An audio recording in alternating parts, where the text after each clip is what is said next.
अस्सलाम वालेकुम फ्रेंड्स। जी फ्रेंड्स, आज मैं आपके लिए लेके आई हूँ शामी की रेसिपी। तो चले शुरू करते हैं। बिस्मिल्लाहिर्रहमानिर्रहीम। ये तकरीबन 1 किलो गोश्त लिया है, बोनलेस गोश्त लिया है मैंने चिकन का, और 1.5 पाव मैंने दाल भिगो दी थी 1 घंटा पहले। और आप 1 पाव भी डाल सकते हैं, 1 किलो में, 1 किलो गोश्त में 1 पाव भी डाल सकते हैं और आधा किलो भी दाल डाल सकते हैं, लेकिन मैंने 1.5 पाव दाल ली है और 1 किलो गोश्त है। ये छोटा प्याज, लहसुन, आप अदरक भी डाल सकते हैं, साबुत सुरख मिर्चें और हरी मिर्चें, ठीक है। और इधर पानी मैंने लिया है 1.5 गिलास।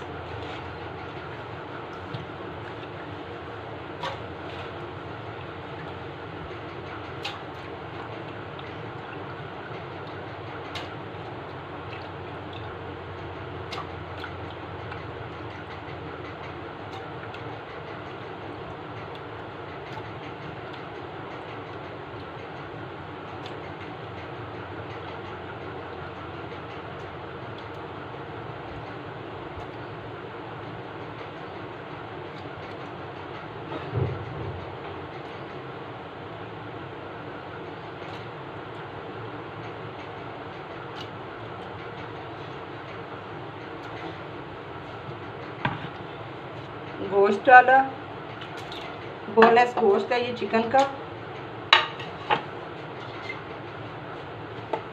ये साबुत लहसुन, हरी मिर्चें, ये क्योंकि सबने ये चॉप हो जाना है, इस वजह से प्याज भी मोटा मोटा काटा।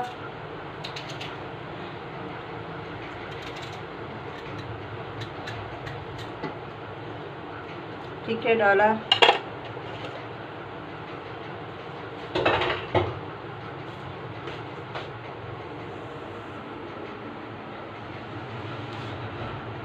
प्याज भी इसमें मोटा मोटा करके डाल दिया है।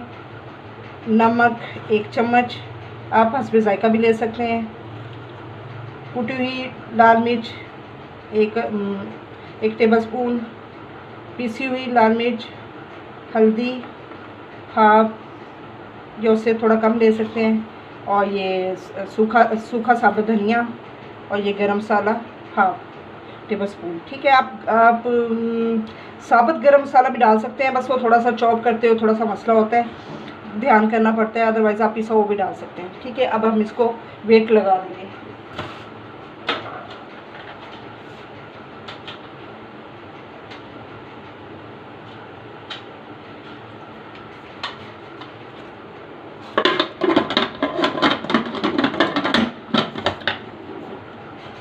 अब हमने इसको वेट लगा दिया है।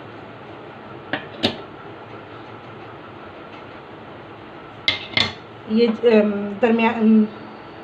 दरमियानी से थोड़ी तेज़ आंच रखनी है, और जब विसल शुरू हो जाए तो उसके बाद हमने इसको 7 मिनट देने हैं, फिर आग बंद कर देनी है, उसके बाद फिर मिलते हैं, ठीक है ना। और चढ़ा दिया था ये गोश्त, दाल और मसाला जात डाल के। अब 10 मिनट के बाद मैंने वेट, जब विसल चलना शुरू होगी तो तब मैंने 10 मिनट का वेट दिया था। अब उसके बाद मैंने बंद किया। अब खोल के देखते हैं, इंशाल्लाह दाल वगैरह सब गल चुकी होगी। पानी खुश्क होगा, ये देखिए, व्यूअर्स, ये दाल गल चुकी है, ठीक है, और पानी भी खुश्क हो चुका है। अब हम इसको थोड़ा ठंडा होने देंगे, उसके बाद हम इसको चॉप करेंगे। अगर तो आपका बोनलेस नहीं है चिकन तो फिर इसको हड्डियां अलग कर देनी है, और अगर बोनलेस है तो कोई टेंशन नहीं, बस अब इसको चॉप ही करना है। देखिए बिल्कुल वो हो चुके हैं, पानी खुश्क हो चुके हैं, दाल भी गल चुकी है। दाल बिल्कुल मलेदा नहीं होनी चाहिए, खड़ी खड़ी दाल ही हो तो ज़्यादा बेस्ट होती है, ठीक है ना। अब इसको चॉप करते हैं, फिर मिलते हैं। जी फ्रेंड्स, वो जितना मटेरियल था सारा मैंने चॉप कर लिया है। मैंने कूड़ी डंडे में चॉप किया है, आप सिलबट्टे पे भी कर सकते हैं, चॉपर में भी कर सकते हैं। बस सबको मिक्सअप होना चाहिए, कोई दाल नज़र नहीं आनी चाहिए, बिल्कुल दाल को हर चीज़ सबको मैश होना चाहिए। अच्छा, मैंने छोटा प्याज लिया, हरी मिर्चें लिए, और धनिया, और अगर आप चाहें तो पुदीना भी डाल सकते हैं। इसको मैं इसमें ऐड करती हूँ और इसको अच्छी तरह मिक्सअप कर देते हैं। उसके बाद फिर हम शामी बनाएंगे और तलेंगे। अच्छा, ये जो मैंने चिकन के साथ बनाया, आप इसी सेम रेसिपी के तहत जो है आप बीफ भी बना सकते हैं, मटन भी बना सकते हैं, चाहे गोश्त डाल दें बोनलेस तो चाहे कीमा डाल दें, लेकिन रेसिपी यही होगी। ये देखिए व्यूज़, अच्छी तरह इसको मिक्सअप किया। इसके बाद हम टिकिया बनाते हैं।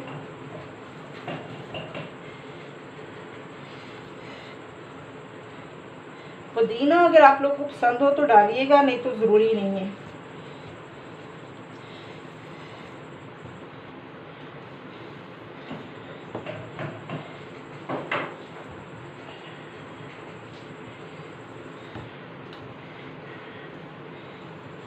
ये देखिए मैं आपको टिक्की बना के दिखाती हूँ।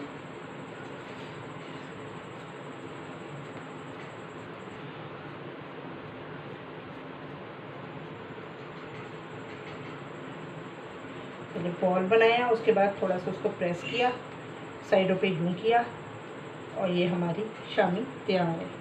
ठीक है,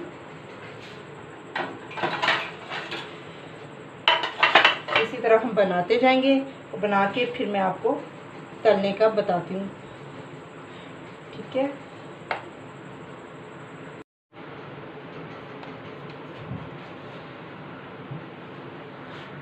जी व्यूअर्स, ये देखें, ये शामियाँ मैंने बना ली हैं और ये एक अंडा मैंने अच्छी तरह से फेंट लिया है। अब इसको आप चाहे तो इसमें अगर ज़्यादा स्पाइसी पसंद करते हैं तो मज़ीद इसमें भी, अंडे में भी नमक और मिर्च डाल सकते हैं, ब्लैक मिर्च भी डाल सकते हैं, रेड भी डाल सकते हैं। ठीक है ना।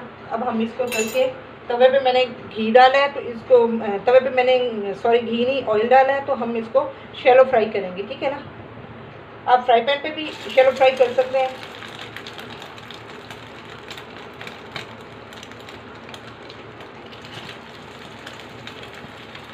एक ही अंडे में मैं तो जितनी हो सकती है एक अंडे में फ्राई कर लेती हूँ, इसलिए कि बात टाइम गैस नहीं होती, सर्दियों में स्पेशली मसला होता है, तो फिर ओवन में ही गर्म करके बंदा बच्चों को दे देता है। या समटाइम्स मेहमान आ जाते हैं, अंडे घर पे नहीं होते, तो चलें तली हुई फ्रीज पड़ी हो तो आराम से उसको ओवन में गर्म करके दे सकते हैं ना। अब इस अंडे में जितनी फ्रीज हो सकती है मैं इसको कर दूँगी, तली जा सकती है, तल लूँगी। उसके बाद मैं इसको ठंडी होने पर फ्रीज़ कर दूँगी, बस फिर टेंशन फ्री हो जाऊँगी, कोई मेहमान आए, अंडे हों या ना हों। अच्छा भैया, दूसरा मैंने ये कहना था आपसे, ये भी आपको थोड़ा सा शेयर करना था। ये देखिए, ये कच्ची शामियाँ हैं, मैंने नीचे इसका वो जो है फॉइल पेपर रखे तो इसके पहले लेयर नीचे लगाई है, उसके ऊपर फिर फॉइलिंग पेपर रखे तो एक लेयर और लगा दिए। मज़ीद भी मैं कर सकती हूँ जितनी हो, तो इस तरह हम इसे एज इट इज़ फ्रीज़ कर सकते हैं। तो उससे ये होगा कि ये फॉइलिंग पेपर की वजह से आपस में चिपकेगी नहीं। घंटे 2 घंटे बाद जब थोड़ी सी ये फ्रीज़ हो जाए तो फिर इन शामियों को उठा के हम एक शॉपर में डाल के भी फ्रीज़ कर सकते हैं, तो जिसमें थोड़ी जगह कम वो घेरेगी ना।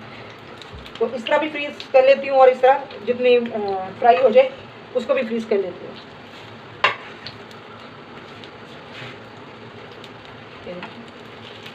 देखिए कितना अच्छा कलर आ गया है। आग बस मीडियम ही रखें, ना ज़्यादा तेज़ ना कम। ये देखिए, ये थोड़ा सा जब है सेट होने वाला है, थोड़ा सा टाइम देते हैं।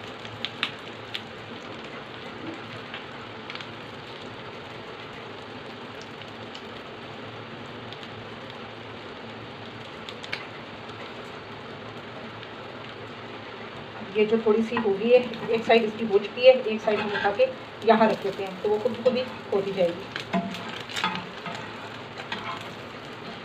इस तरह हम मज़ीद डालते जाएंगे।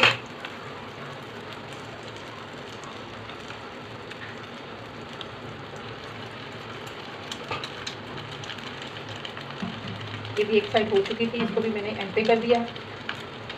इसको देखते हैं, हो चुकी है, ये देखिए एक साइड होने पर थोड़ी सी हम इसको साइड पे कर देते हैं।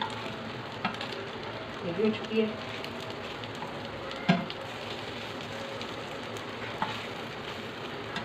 चारों तरफ से भी मैंने ऑयल लगा दिया था तवे को।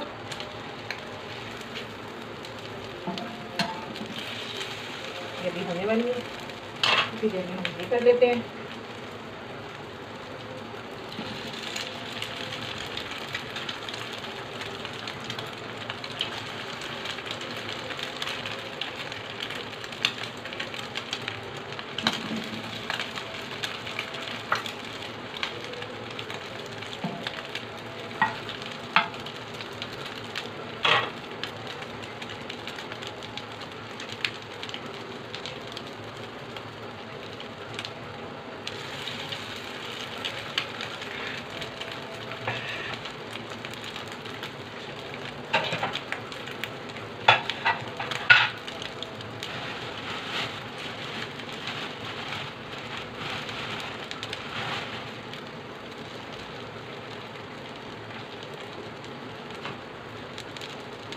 जी व्यूअर्स ये होती रहेंगी।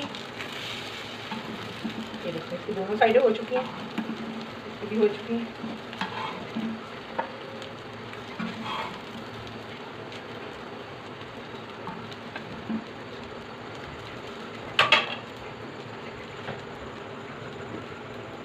जी व्यूअर्स ये देखो कितनी मज़े की है।